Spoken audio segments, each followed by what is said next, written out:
Hey everybody, welcome to Surface Level, curious conversations about the Black and queer experience. I'm one of your hosts, Tony, and today, Jordan, Damon, and I are discussing hypermasculinity in the queer community. The trade is all the rage still. I think trade culture comes out of having to be discreet, not being able to have an open relationship. If you're 40 and you're still taking trade, I mean, girl, grow up. There's a lot of discourse happening in our community around the word girl and calling the girls girl. There are people who do not, I ain't no girl. Ooh, say it again. I ain't no girl. All right, Trey. Okay. Is masc for masc a real problem? Or do people just have preferences?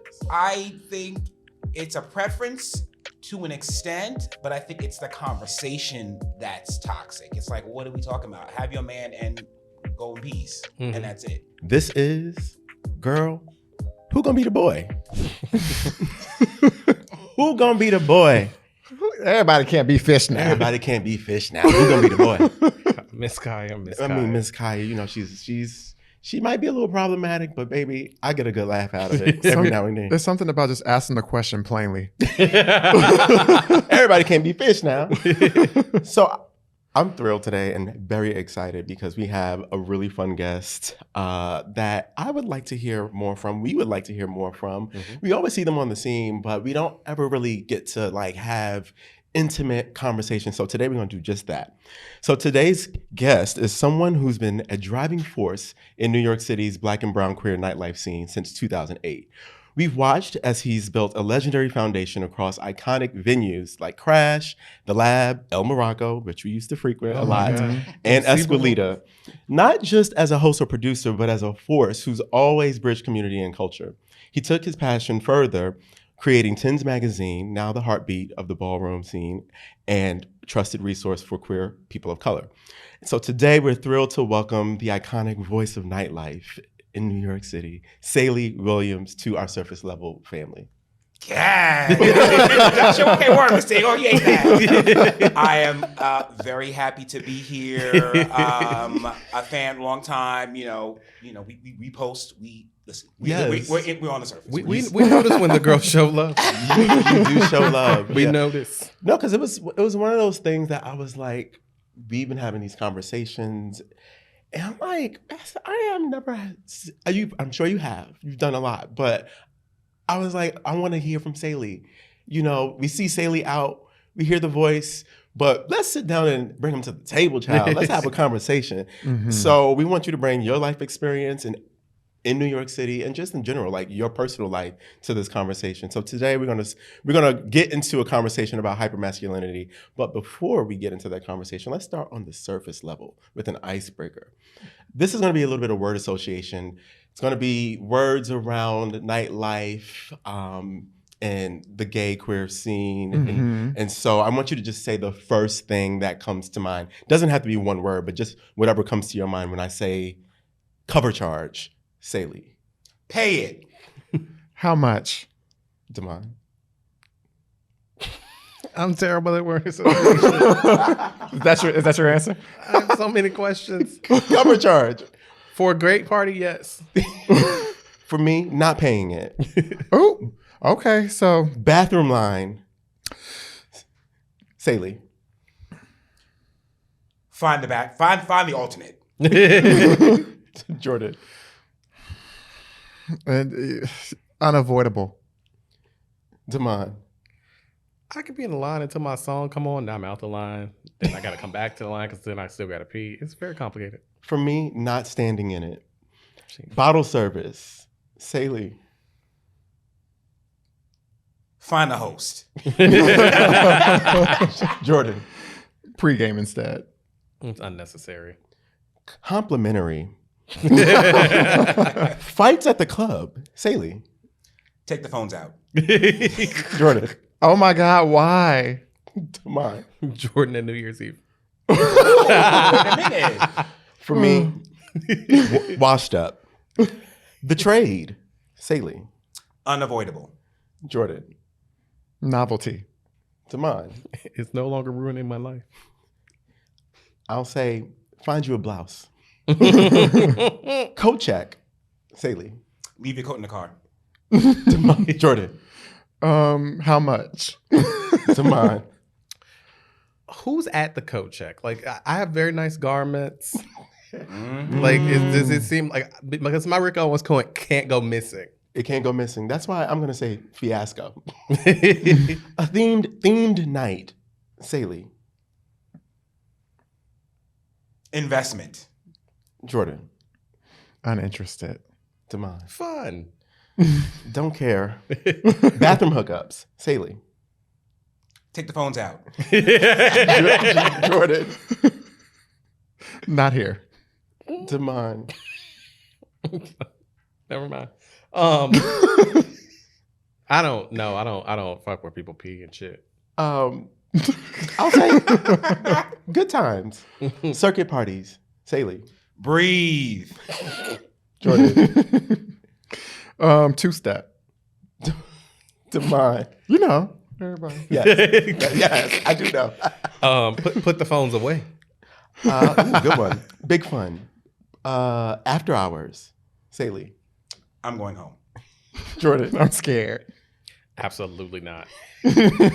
Sometimes. What was that T-shirt I sent y'all that was just like, even if I say I want to go to the afters, don't let me.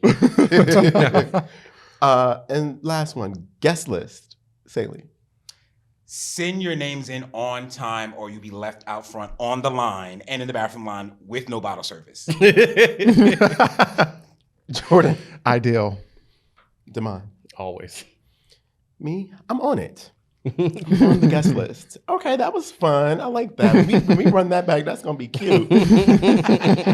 So a bit of setup here. This season is all about where we've grown from season one, a little bit of a retrospective. Mm-hmm. And so the theme of this season is girl, grow up.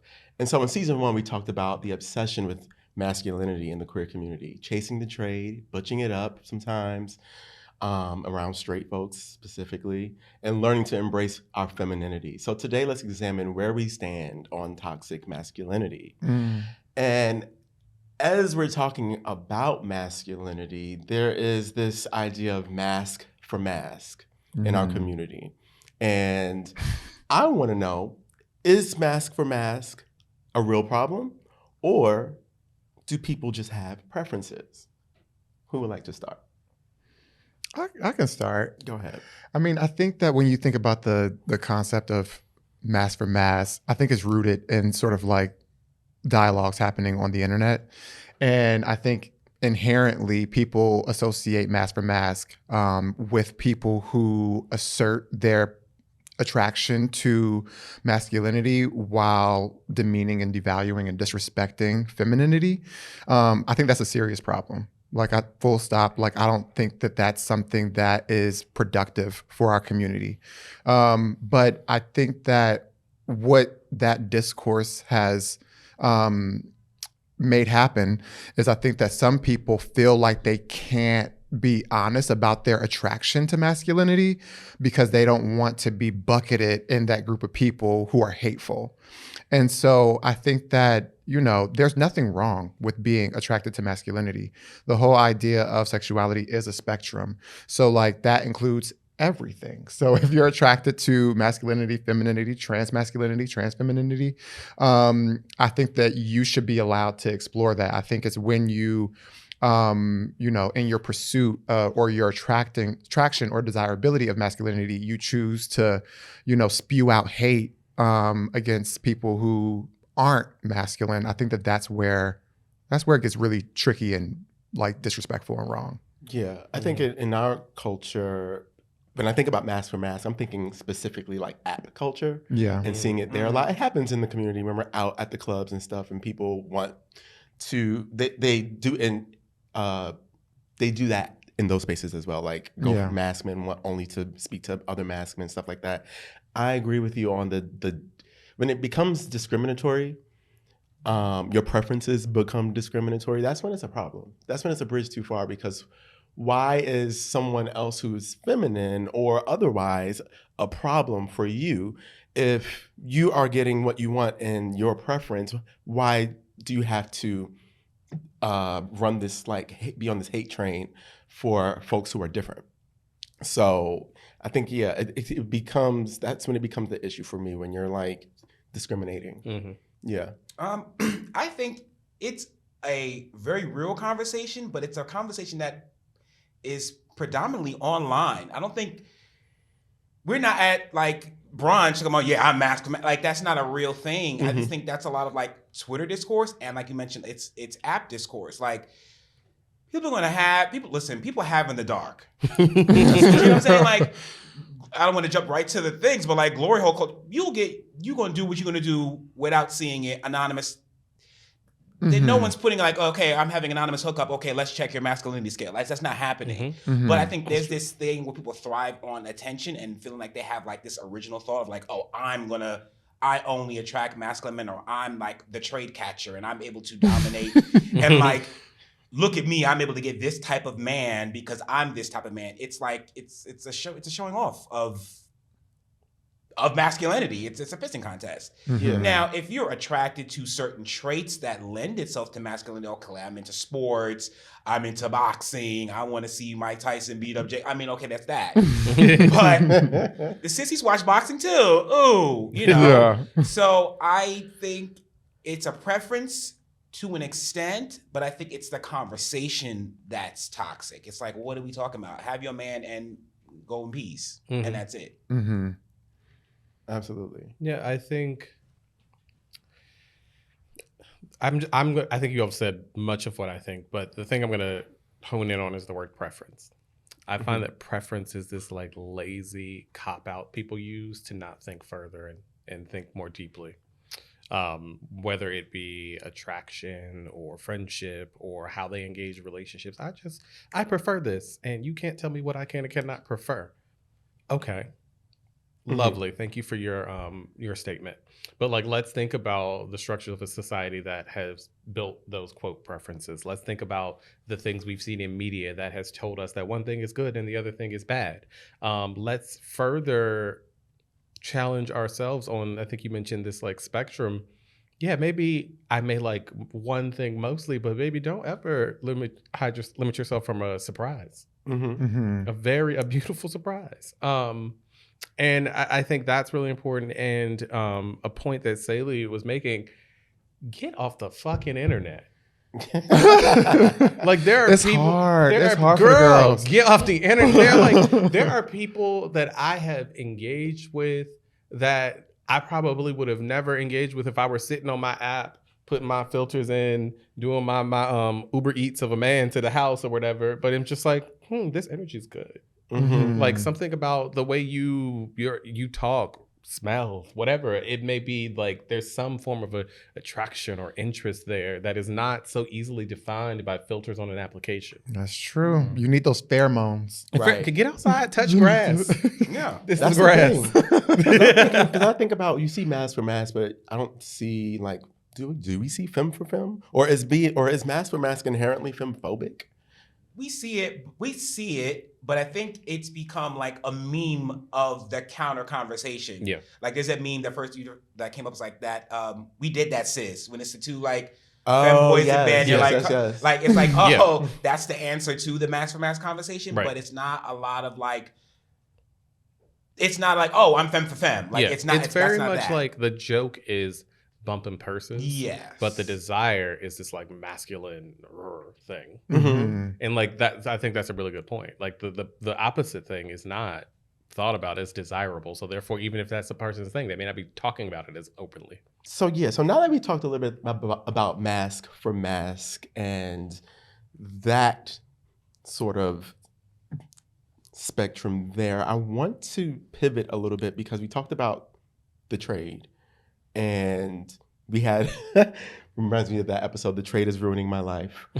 And the question becomes, why do we, and not we on this panel, but the community. The universal we, because I don't know if anyone on this panel does this, but why do we, the community, still celebrate pulling the trade like it's the ultimate prize? Is there a fantasy? Is there still a fantasy around sleeping with straight or straight presenting men? I mean, Yes. Yeah, I think so. I mean, but I think our community is just like a casualty of like what's happening in like the greater society. Like even when you look at straight relationships, like these women, they want like the man that's 6'4", buff, like, you know, athletic, all those type of things. They don't want, you know, a passenger prince. I'm sorry. A what? A passenger prince. What is that? You ever heard of passenger princess? Yes. No, I have not. Oh, like the girl. So that passenger sits in- princess is like when you're in a relationship and you can always sit in the passenger seat because your partner like takes you everywhere and like takes good care of you. And so there's like this like funny thing online happening where like they're saying that the roles are switching now and like the men are expecting to be pampered and taken care of by the women in like a passenger prince way. So a really quick explanation of that. But I think that, you know, that's our society rewards men who are masculine. That's just the reality. Even straight, queer, whatever in between. Like if you are a cisgendered male and you embody masculine traits, you will be rewarded. And I think that if you're a gay person or a queer person who maybe isn't so comfortable in their sexuality and things like that, you may get some sense of validation from being able to pull someone who is desirable in the community, that you may think that means that you're more desirable in turn. And I just think that I think masculinity is kind of like up there with sort of other traits, like I mentioned before, like the tall, like the body type, how much money do they have? I just feel like people aspire to those people because they think that that's what's going to make them happy because that's what society rewards. Yeah, I'm curious for you, Sailey, over your experience in New York City nightlife, this idea and concept of the trade and how that has evolved over time and what you've seen in the space, because I feel like people still, the trade is all the rage still. The trade is such an overarching presence and force in the community. I think the presence has, subsided a bit. The more that I think queer culture emerges and takes up space in mainstream, it's like the boogeyman. It's like you're gonna shrink. It's just like there's not a large need for presence because it's not as much secrecy. There's not a lot of smoke and mirrors in queer dating. I think trade culture comes out of having to be discreet, not being able to have an open relationship, being closeted. It's like it's this it's a sub factor of homophobia and not being able to live openly. And it comes out of dating trans women. I think, of course, queer men date the trade, but it's like trans women and the trade, that's just part of that dynamic. It's like people swear like, okay, who do trans women date? They date straight men, majority date straight men. We saw a lot of progress in trans dating in the last few years. We've seen, Hope Giselle get married and a lot of our other faves get married. Yeah. But that's still in the minority when it comes to like trans and queer representation in relationships and loving openly. Trade culture in the 90s, everyone was trade. It's I ain't gonna name names. I don't know how much I edit because I know too much sometimes. Listen, speaking of, this shirt, Esquilita. Yes, Esquilita. Yes, Escos. I would be in the dressing room and the drags and the girls would tell me stories. Oh, such and such used to come here from this show and, a crime drama. And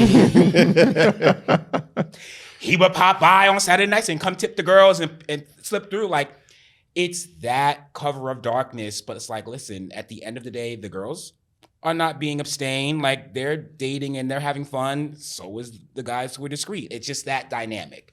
I think now, listen, get rid of the trade, go get you a sissy and get you a butch queen and let that be that. When it comes to just masculinity, it's to where I think queer men are on their journey. Like if you're like a freshly out 18, 21-year-old on the scene, you would have had just a dominating adjacency to what masculine looks like. You're watching TV, you're watching your favorite actor. That's what you're attracted to from your your visuals of seeing like what men are and what your attraction to men are. Yeah. If you're 40 and you're still taking trade, I mean, girl, grow up. Like, girl, grow up. You know? Yeah, I've come across people who, and I'm thinking about like just gay men that specifically they go after straight passing men and they don't want anything else. And anything else that is a hair that deviates from that straight presenting man, they don't want it. Trade hunters. They're not entertaining. They're it. like, ooh, I find not that him not him rapping Nicki Minaj. He's off the list. right. Or not him smoking hookah. He might be off the list. Right. I just find I find that to be so problematic. I think it's just so sad. Because I was just thinking that like I think people are so concerned with ideas of people versus actual people. So you have this idea of like what this person does and doesn't do. And like you're so concerned with what they're doing when they're not with me. So like even when back to app culture, like you have people online that are like, oh, I want a top only. Mm-hmm. Do you just want to be topped? Who cares what that person who's doing that is doing when you're not there? Like they want the person to be a strict top. Yeah, just like certain things where like, but they're not open to somebody who just like is a great top but also does other things. Right. It's just like what are you talking about? I'm just like, and it's always this thing of like, can you just experience a person and an individual for that moment in time versus this idea of what they should be or should not be based on all these stupid societal... It's the fantasy. It's there. I get this. Like they want this, especially if it's a hookup. They want to hold this fantasy of like, oh, I'm going to have this man. He's only going to do this. And it feeds into whatever kink they have. Before dating, like, okay, maybe have the conversation because you may want to, You gotta leave yourself open to be surprised because... I was sitting, maybe this butch queen ran up on me and I look up and I said, wait a minute. I was just like, we won't get into all those details, but I think that I have been very surprised by butch queens, short men, people that fall very far, all the things that we deem or think is like the masculine ideal, the top, like what all that looks like. I think this conversation also has to do with location because I think masculinity also lends itself to security and safety and discretion. Yeah. If you're in New York City, okay, yeah, you can see the girls walking down in a mini skirt and a frontal with a beard, and that's like, oh yeah, work, bitch. But if you're somewhere rural and if you are at the place where you understand that you are a queer person and you've already dealt with that stuff, like you already understand who you are. And listen, you saw your friend get beat up in the high school for the 4 years because he was out and he was feminine. You don't want to deal with that. So you're going to go and be attracted to like, okay, I know I like boys, but I want to excel in my life in this space. I'm not moving to an inner city. I'm not moving to a space. I'm going to try to find myself in the middle and get me a butch man who gonna mow the lawn and, come in under cover of darkness and pay the bills. There's something about that. Now, yeah. No, I definitely think that's at play. Like, I think I don't know if it was season 1, but I think I definitely talked about the fact that like sometimes, and it's changed since we recorded that, but sometimes depending on where I'm at in New York, I'm like, oh, maybe I need to butch it up a little bit more in this environment. And so I can definitely, like from a firsthand like perspective, talk about like the sense that I think like the security that straight presenting seems to provide. And I can see how people would incorporate that into their dating preferences if they're still also just kind of like, there's some fear around like their queerness and like being publicly queer. So I think that's at play too. I think, and speaking to the ballroom scene, like realness. That is one of the largest categories in the ballroom scene, and it is I'll call it cosplay. It's a social cosplay of being able to be passable, whether you are a trans person or you are a gay man. There is a level of protection in knowing how to display your personality and your physical attributes and features in an environment that is not safe.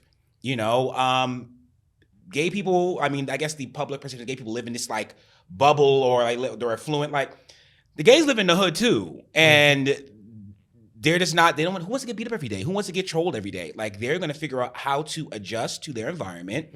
They're going to put on that fitted cap that I brought in my bag that I didn't know if I want to wear. I wanted to wear today.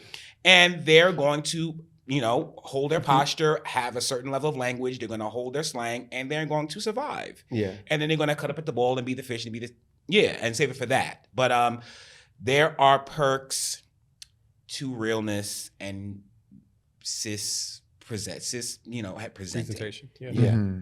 Well, I'm glad you went without the hat. You didn't have to butch it up for these butch queens. a little rainbow shimmer. A little effect. A little effect. Well, there's a lot of discourse happening in our community around the word girl and the use of the word girl in our community. Girl. And calling the girls girl in our community. There are people who the girl. There are people who don't I ain't no girl. Don't call me. Ooh, don't say it again. I ain't no girl. All right, Trey. Okay. See, felt that. I ain't Here no, we are. What you doing after that? I ain't no bitch. I ain't no bitch. So there's a lot of rejecting of that. And is it really about rejecting femininity? I wonder. So let me read you guys something that I found online that might give a little food for thought as we enter this part of the conversation. So someone said, I have never thought of using girl in this manner as gendering someone. I call people girl, or perhaps I should say girl, as a marker of who I am, not to label who they are. I realize misgendering people and being misgendered is offensive. I just don't think that's what's happening. When other men call me girl, I know it's code for I'm gay, not I'm a woman. Yeah. So what do we think about this? Because there's a lot of discourse now. This is probably going to be... The girls are going to be in the comments on this one. Yeah. I think it's about who you are having a conversation with. If it's an online conversation, like on Twitter or wherever it is, and you comment something like that, that's one thing. If you're having a conversation in person and you say "girl" and they're just not into it, I will. Sure, I won't use it again. Sure, I surrender. Sure, sir. Yes, sir, sir. But I will respect people's distaste for being referenced as girl. But I also think I've saw like the response like, oh, well, you say you guys and things like that. Like, it's just part of like our vernacular and our way we, whatever. But if you're going to get violently upset about me calling girl, I mean, girl, calm down. Like, right. That's going to send her over the edge if you say, girl, calm down. Like, he said, you call me her? Like, I will misthing you. That's my favorite, weird, like misthing, like chill. But like bring it down just a bit. But I respect your sirs and your yens. Listen, when this conversation came up, I said, girl, here we go again. No. Girl. I mean, I get it. Would say this like I respect people and what they want to be call them by their name. Sure. However, I do think sometimes people need to take a chill pill. This is in the vernacular of like Sailey saying, this is just in our lexicon. This is our lingo. Girl is just something that slips off the tongue. I don't mean nothing by it. I will respect. If you don't want to be called that, I'll do my best. Just like if someone is, if they go by they, them, their pronouns, you got to respect people's pronouns. I'll do my best. But don't try to fight me. Don't get no fist fight. Well, that's the thing though. Like, I feel like the argument is always just like, well, I'm not a girl. I'm like, we're not having a conversation about gender identity right now. We're literally, this is how I would talk to any human being when I have some exciting news to share. And so I thought that we were cool. I'm not going to lie. I'm going to respect this, but my enthusiasm for wanting to continue to get to know you just dropped a little bit. Yeah. So because now I feel like, oh, let me walk on eggshells. Right. Like, let me not. Oh wait. Because what if they allow it when you're in private settings, but then when you're in public, they take issue? So here's the thing. I do think that I feel frustrated sometimes if the wrong person is calling me girl. So if you are not in the queer community and you're calling me girl, and I feel like you're doing it because you're trying to signal to me that you're a safe place, girl, and I'm just like, oh, bitch, don't do that. What's that video meme? It's like, I'm living for you, faggot. Like, it was like that video, like, that, it was like the administrative teacher was like, I'm living for, like, I don't know you that kind of way. For you to come at me that kind of way, then I think that's a way more legitimate offense. It's same like with bitch. Like, I use like, bitch. But I've had to learn, especially if I'm in on a set or a shoot, like I have to like turn off the game off. So I have to do that. Or like I've removed the N-word from my vocabulary. That's something that I just like 10 years ago, I'm just not gonna use it. And I've learned how to partition my language based on setting. But like bitch, girl, I mean, bitch is a little more severe. So if you really don't know them and that's not your relationship, girl is probably like the softest version of that. But it's about the relationship, and is this your first interaction with the person you're calling girl? I think that it all boils down to like, what's your relationship with this person? Because even like other queer words, cunt. You use cunt.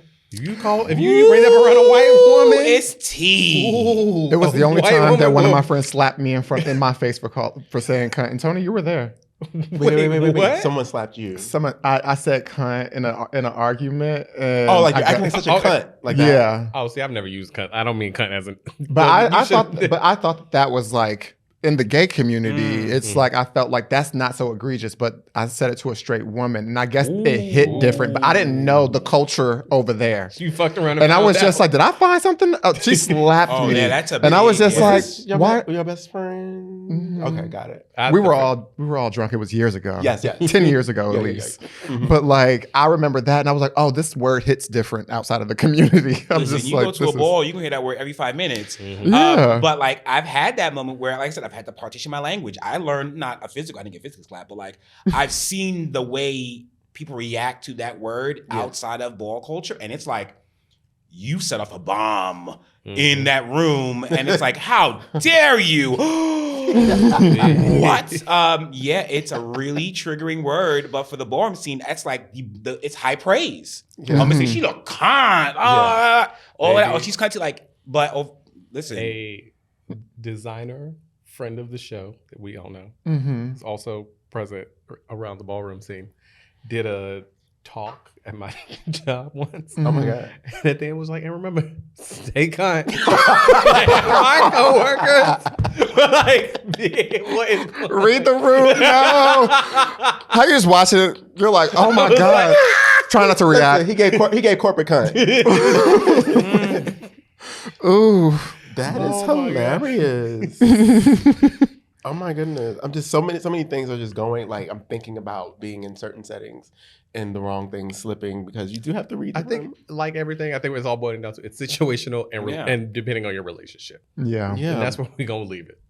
Okay, so on the topic of hypermasculinity, do we think that some of the hypermasculinity that we see in our community, or maybe even in media, is a response to the femininity that takes space in queer culture? So are people responding to femininity with more masculinity? Yeah. Okay, so I think let's American culture, right? I think from the earliest of cartoons, like I'm a big Disney fan. Queer coded villains, right? I'm gonna take it there. We have watched the sissy and the sassy characters be the villain, from Jafar to Shere Khan, and like they're all like this sassy, or her. From Powerpuff Girls. Or was it Dexter's Laboratory? I don't know. One of those. But Dexter's Laboratory. They're all this kind of like sassy, flamboyant. I mean, even people know I'm a big Ursula fan. Like that's a queer coded character, and I think we are been programmed over the last like 60 years to, when we confront this type of character, that's the villain, and on top of like blatant homophobia, right? So then we just have this negative reaction to feeling or seeing something that's like masculine but femme. So it's like, okay, over there. I shouldn't like this. You're gonna do something manipulative, and then I'm already just in praise of masculinity anyway. So it's like it's ingrained in us not to fucking like that. Yeah. Mm-hmm.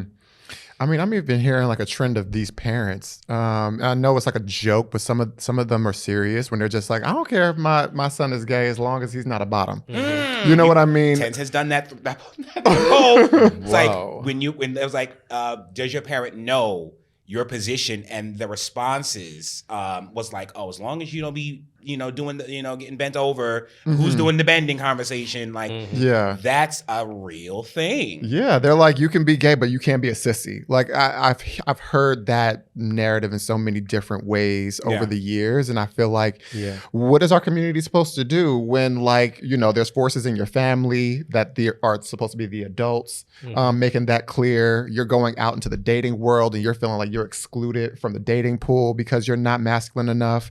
You feel like, you're just kind of pushed off into the margins in general, or you feel like you have to do things outside of the light in public. Like, do you like power through that, or do you succumb to that pressure and be like, let me butch it up so I can like start to have access to some of these things that other people are starting to like or able to enjoy? I was looking at this question. I kept thinking about the quote, when you're used to privilege, equality can feel like oppression. And I think often, like, as a masculine person, you're accepted in queer communities, in straight communities, in the world generally. And I think that when we talk about femininity taking up space, in quotes for me, within the queer community,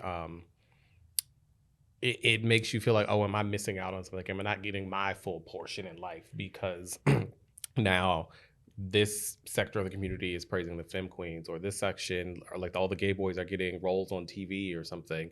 And I think realistically, it's just like, that's still the smallest piece of pie that these individuals are getting. Like, it is such a small corner of society where you can look at trans feminine people and people that, or like really femme gay boys, and where they're getting love or praise or safety. So like, in any question that says like, oh, I need to overperform my masculinity because I feel like it's not valued in community, I feel like it's you are lacking in your assessment of what's really going on, and lacking in your assessment of the reality of the femininity. Like, and if we zoom out, like, let's leave the queer community in general. Let's look at all the crazy shit that's just happened with this election, and having to look at this woman have to compete against this man, and this idiot of a fucking man come out on top.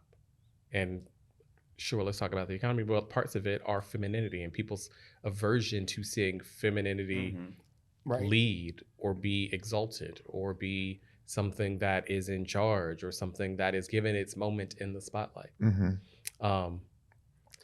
Yeah, there's another aspect of this conversation, because I had brought up media earlier, and I think about the times that I've heard guys express frustration around the representation in media of queer folks being one-dimensional, feminine, or very over the top.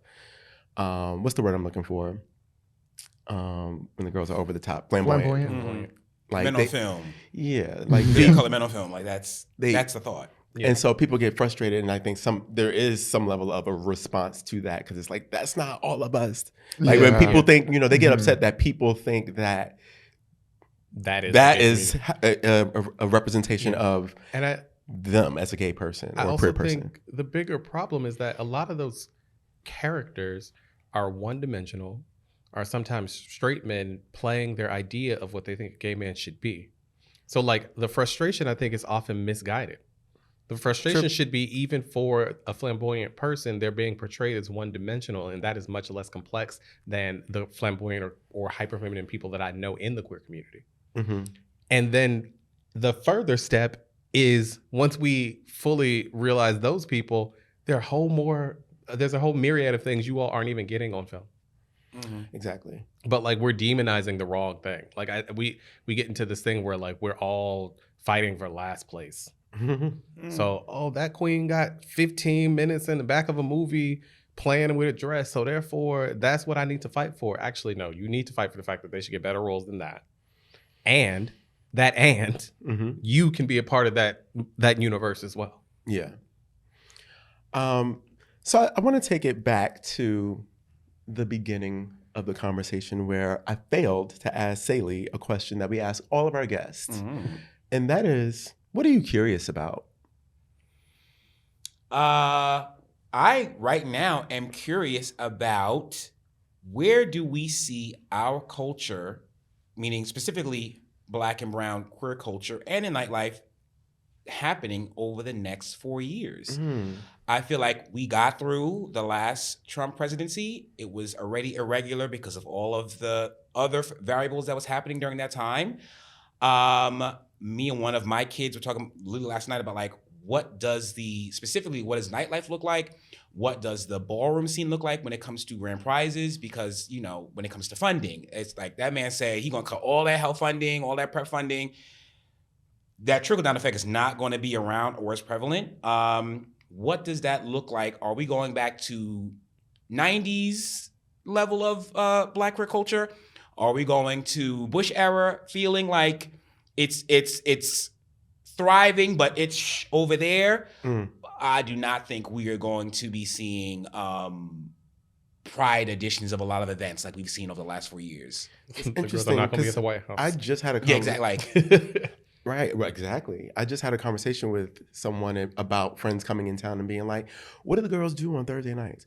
What do the girls do on Saturday nights? What do the girls do on Friday nights? And I had to sit back and be like, I actually don't know. Or if I look on the usual suspects on social media, I could find you what's going on. But the scene is so different. There used to be your Escalitas. There used to be your Secrets. There used to be your staple, like your El Morocco's. Like staple places, no parking. Back in, we used to have like our spots that we used to go to. And they're slowly but surely diminished over time. And there's fewer of them. We thank the Lambdas of the world. We thank the Four Wests of the world. But they're far and few in between now. And like, I don't know what the social scene is anymore. Where are the young girls? The girls are going to cringe. I've made this post maybe middle of the year about the decline of queer bars and queer spaces. By next year, this time, girls get ready. Like, and I'm just coming from like information I know behind the scenes, the bars are closing. Damn. The bars will be closing. In this last year, we saw the closure of the bar, The Spot. I'm not gonna name all the ones that closed. You know where you can't go right now. Yeah. But next close. Yeah, it's just like find your community, find your family, and then support the activations that are here. My biggest frustration when it comes to the online space and in actual events, people will complain all day long about how come we don't have access to this? How come we don't have space? How come we should go here? We should have this kind of gay bar. But yeah, don't go to the bars that I asked for 2 years ago when they're made. That's true. Like, yeah, don't go. Yeah, just have this big initiative like, oh, we want to have this space. Okay, work. Let's build it. Let's do it. Okay, it's open. We go to the grand opening, and then we don't. The grand opening and the grand closing. Oh my God, I can't believe they closed. Girl, you didn't go for 2 years. What do you think was gonna happen? Tens in itself, like we try to do. Tens is a response of not this same scenario. Tens came out of like not having access to queer Black events, knowing where to go for queer Black events, and we do a lot of community events outside of like the regular promoting gay queer events and bars. We've done these novelty things like game nights, and we've taken like next week we're taking the girls to the circus. We've done queer night with the Barclays and the Nets, and it's like we've done these things, and it's like, girl, there's nothing to do. Where we going? Okay, well, y'all didn't show up to this. The last 12 things we did, and you're having a large discourse about like, oh, we should do a game night or a. Girl, y'all didn't come. That's so true. And I tell the girls, I say, to people that I know, I'm like, you often ask me about doing other activities, and I invite you to things, and you don't show up to those things because you only want specific moments. And so when I invite you, the next time I invite you and you don't come, I'll still invite you, but I don't want to hear any complaints. Oh, I stopped the invites. If you get three, you get three. Okay, I have a thing coming on. Okay, work. Oh yeah, I'm gonna come. Get two. you will not get a third. It's chopped. So 2 strikes you out. It's like, because especially if you asked, you came to me with the question about where to go, and I provide you an answer, and then you pay it. Okay, why am I going to circle back with more invites? I look crazy having a one-sided conversation. It's like a one-sided conversation. Mm-hmm. And let's say the next 6 months, okay, there'll be stuff to do. Because there's still budgets and people are still figuring things out. You're gonna get through New Year's. We just got through Halloween, which was pretty. Yeah. Listen, New York for Halloween was a little thin. Oh. It's very thin, which was like the biggest sign for me. Even Pride this year was a little thin too. As far as options. But Halloween was like, oh, okay, you got 2 Black events, maybe 3 big Black events. You know, the white girls are gonna have their big events, but even they're thinning. Yeah. There was gonna be 3 big, I hate to classify as white, but it's if you don't know how nightlife works in New York City, there is a bit of a segregation. There is some crossover, but the big white events, they had 2 of those, and that was it. Damn. So I'm like, okay, New Year's, everyone's gonna try and do their big one, but then it's wintertime. The girls not going outside in their coats and paying coat check. Yeah. January's gonna be dead. February is gonna be the real gauge of what New York City night was gonna be like. Wow. But budgets are thinning. Enjoy the things that are available now while you can. Oh my goodness. But Ms. Trump going to carry and get this clip. It's a chop. It's a chop. It's a chop. Well, thank you so much for joining us today. That sounded so dreadful. Like, I'm thinking of that note. It's a chop. Oh my God. But Ms. O'Shea, it's a chop. It's a chop. We really appreciate you joining us. This was a lot of fun to just bring your lived experience, and just like as someone that we've seen over the years, to be able to like share this space together. We really appreciate you taking the time. So I would like for you to let people know where they can find out more about Sailey, the person, also Tens Magazine, or anything that's coming up that they should know. Because the girls want to know, and Sailey's going to extend the invitation. And girl, 2 strikes and you're out. Very much 2 strikes. There is no guest list tonight. Follow me at Sailey Williams on Instagram, at Sailey on Twitter, or it's X now. I mean, well, we're going Blue Sky now. You know where we're going to be at. We'll see. We're going to be, but at Sailey, I think I'm the only Sailey, pretty much. At Tens, tensmag.com. Tens is not just an Instagram, y'all. It's a multimedia platform. There's a website with content, YouTube, Instagram, all the things. We do promote events. Check the Instagram story. Everyone loves Ten's IG story. We post masc keys, but also real information. Where to go, who to know, who to do, who to see. Yes. Who to know, who to do, who to see. All things Black and brown, queer culture, queer celebration, and the upcoming balls. And New Year's. I mean, I'm not sure when this is gonna air, but like, we'll see what New Year's gives. We'll see what it gives. But until then, tens across the board. And there we go. So that is all the time we had this week. If you enjoyed this episode, let's keep the conversation going. Let us know your thoughts and questions at surfacelevelpodcast.com. And remember, stay curious.